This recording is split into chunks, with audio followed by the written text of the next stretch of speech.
How hard is it to make Gracie laugh?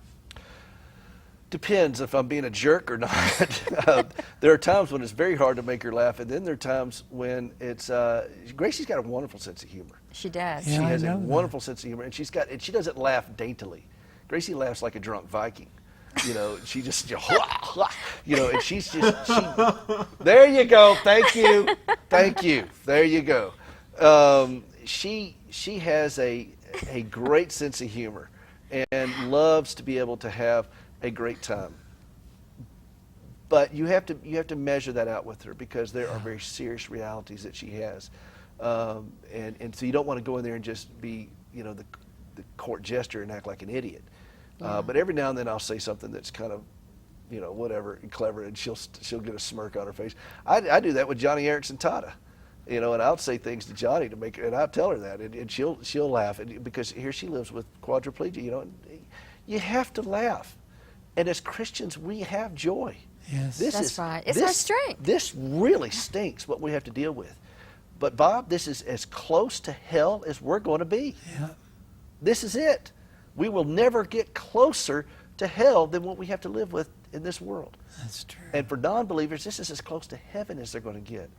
And there are people out there struggling under this situation that don't know this. They find no solace in anything other than just getting through the day. And I'm telling you, yes, we will survive in these things, but we're going to thrive in these things. I can't wait for her to get better for me to live a life. She's not going to change in some things. The person you're caring for is not going to change on some things. What are you going to do? Just wait around? Just put your life on hold? You can live, you can laugh, you can have fun, and then you got to leave. You got to step back a little bit. You got to take a break. How do you leave? Well, I came down here.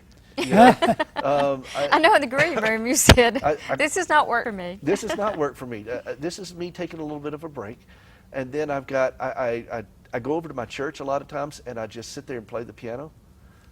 We have a beautiful sanctuary, and I just sit there and just play and just kind of air out some kinks in my soul, get away from that. I do martial arts. I hang around with some friends and so forth. I just get away. Sometimes I can't get away for long periods of time, but you have to get away some of it.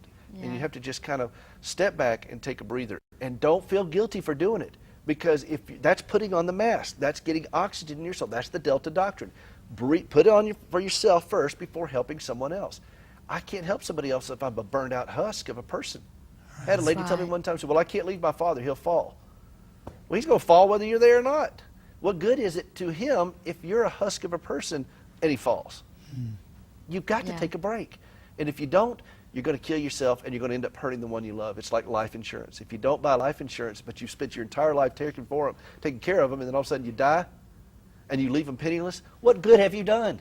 Yeah. So let's take life insurance, and then let's have living insurance.